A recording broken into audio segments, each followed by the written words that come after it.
طيب والله أوقاتكم بكل خير. نشرة الأخبار من فضائية إريتريا، معكم فيها شهاب الرأي والمسال بأهم وأبرز ما جاء فيها.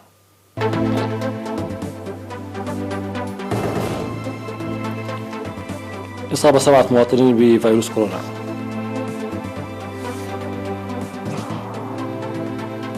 دعوة توقي الحذر في استخدام المضادات الحيوية.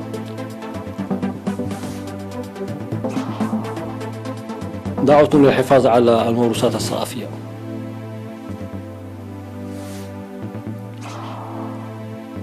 بريطانيا والاتحاد الأوروبي يتفقان على مد مفاوضات بريكسيت.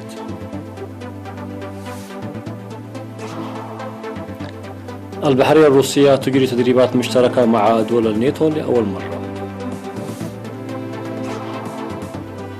ومقتل شخص في انفجار مصنع كيماويات في ولاية ويست فرجينيا. مرحبا بكم. إعلان وزارة الصحة. أعلنت وزارة الصحة أن الفحوصات المقبرية التي أجرت اليوم 10 من ديسمبر في مركز العزل بإقليم القاشبركة أكدت إصابة 7 مواطنين بفيروس كورونا، وكانوا 5 من المصابين في مركز العزل بأديبرا، وواحد في مركز العزل في بارونتو، وواحدة من مركز العزل بتسني. وقد قدموا جميعا من السودان في الأسابيع الماضية بطريقة غير نظامية. في غضون ذلك شفي 8 مرضى بعد تلقيهم الرعاية الصحية في مستشفيات إقليمية القاشبركة والأوسط، حيث حصل 5 منهم على الرعاية الصحية في مستشفيات إقليم القاشبركة و3 في مستشفيات الإقليم الأوسط.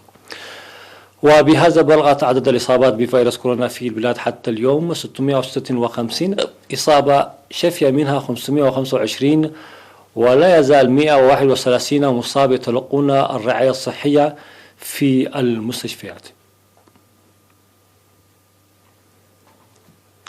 دعا مسؤول المركز الوطني لمتابعة التأثيرات الجانبية للأدوية في وزارة الصحة السيد موليجيتا رؤسوم المواطنين التحول من الأدوية المضادة للبكتيريا أو المضادات الحيوية التي تقدم لعلاج الالتهابات. وقال إن الأدوية المضادة للبكتيريا لها أضرار قوية إذا أخذت دون وصف الطبيب أو مقاطعتها بعد بدء تناولها، موضحا بأن الدراسات التي أجريت في مدن البلاد عام 2019 أظهرت تناول واحد من 4 أشخاص المضادات الحيوية دون وصف الطبيب ومقاطعة تناول الدواء، مما يؤدي إلى تطوير المقاومة ضد أدوية المضادات الحيوية ويحد من العلاج. وأشار إلى حملات التوعية الصحية التي ظلت جارية منذ عام 2016 حول استخدام المضادات الحيوية والسبل الجيدة التي يتوجب اتباعها، مشيرا إلى أنه قد تم منع استخدام أدوية المضادات الحيوية دون وصفة الطبيب من عام 2019، داعيا لتعاطي هذا الدواء في وقت الحاجة فقط. وذكر السيد موليجيتا رؤسوم أنه من الخطأ الاعتقاد بأن المضادات الحيوية هي علاج لكافة الأمراض، وأن الأمراض البسيطة من نزلات البرد يمكن علاجها بسهولة بالعلاج المنزلي، مشيرا إلى الضرر من الإسراع بتناول المضادات الحيوية.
دعا أعضاء قسم الثقافة والرياضة في الإقليم الوسطى الذين قاموا بزيارة المواقع الأثرية في دعر باولوس وحمبرتي في 9 ديسمبر دعوا لتضافر جهود كافة قطاعات المجتمع للحفاظ على الموروثات الثقافية.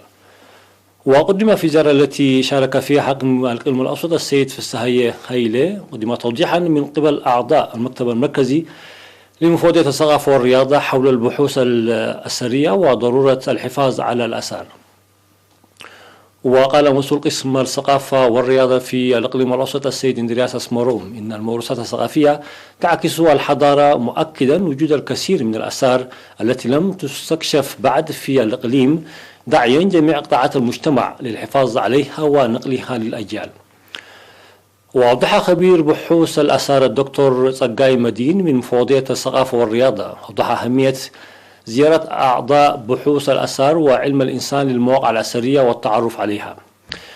كما شدد دكتور صقاي على ضرورة منح الأولوية للحفاظ على الآثار، وقال إن إريتريا غنية بالموروثات الثقافية مما يجب توثيقها.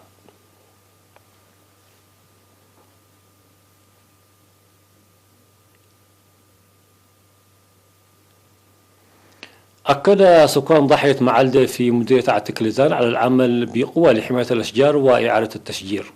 وأوضح السكان أن ضحيتهم غنية بالأشجار المستوطنة وأنهم سيعملون لحمايتها وتنميتها بالتشجير لارتباط الأشجار بالإنسان والحيوان.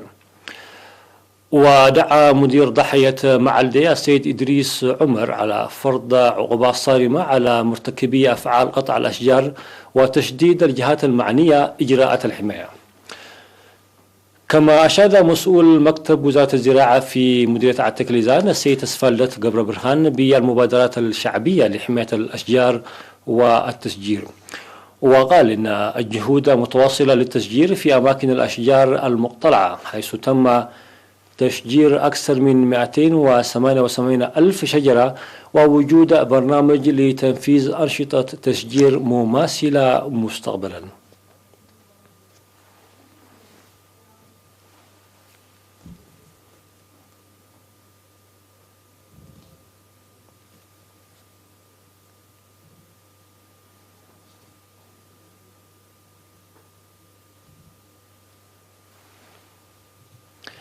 مشاهدينا الأفاضل، فاصل قصير ثم الأنباء على الصعيد العالمي.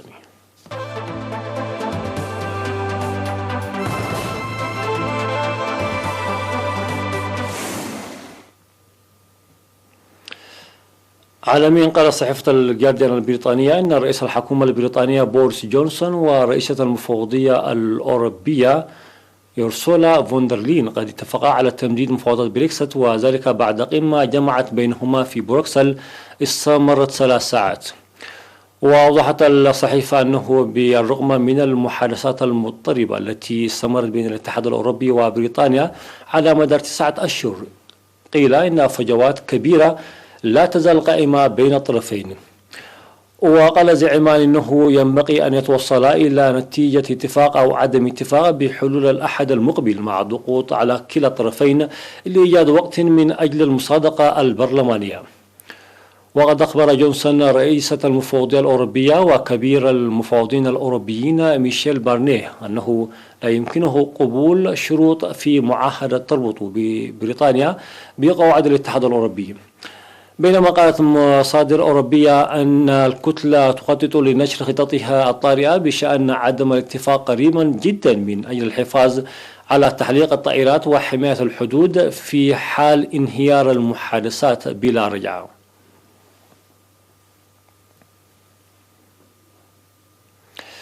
أعلن أسطول البحر الأسود التابع للبحرية الروسية أن سفن البحرية الروسية ستجري تدريبات مشتركة مع دول الناتو لأول مرة منذ 10 سنوات، حيث ستقام المناورات في فبراير 2021 قبالة السواحل الباكستانية. وأصدر المكتب الصحفي لأسطول البحر الأسود بيانا رسميا قال فيه إنه بالإضافة إلى سفن البحرية الباكستانية والبحرية الروسية ستشارك في تدريبات أمان 2021 البحرية الأمريكية والملكية البريطانية العظمى والبحرية الصينية.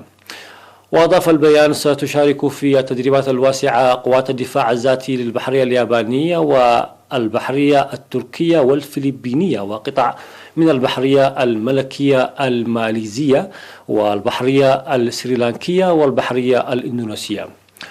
وكان أسطول البحر الأسود قد شارك بمناورات مشتركة مع سفن حلف الشمال الأطلسية الناتو آخر مرة في عام 2011 قبالة سواحل إسبانيا كجزء من تدريبات بولد مونارك.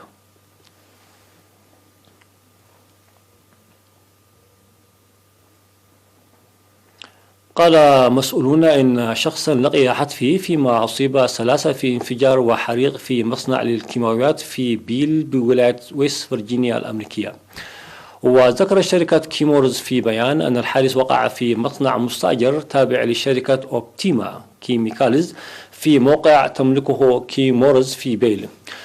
وبعد الحادث أصدر مسؤولون محليون في بيل أمرا للسكان في نطاق 3.2 كيلومتر حول المصنع بالبقاء في منازلهم، لكنهم ألقوا الأمر بعد بضع ساعات.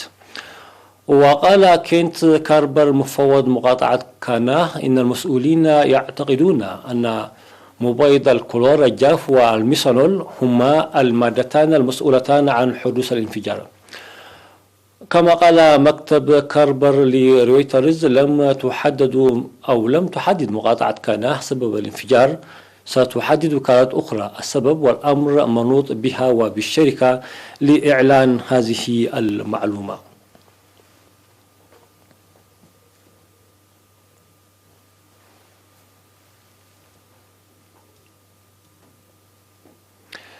انفجر النموذج الأول لصاروخ ستار شيب التابع لشركة سبيس إكس لدى هبوطه بعد دقائق من تجربة إطلاق من منشأة تابعة للشركة في بوكا تشيكا بولاية تكساس الأمريكية. ويعد صاروخ ستار شيب نموذج لمركبة إطلاق تطورها شركة الفضاء الخاصة التابعة لإيلون ماسك، وستنقل المركبة يوما ما شحنات وأشخاصا إلى القمر والمريخ. وكتب إيلون ماسك مؤسس سبيس إكس عبر تويتر أن سرعة الصاروخ أثناء مسار ومشكلة في نظام الوقود تسببت في انفجار الصاروخ.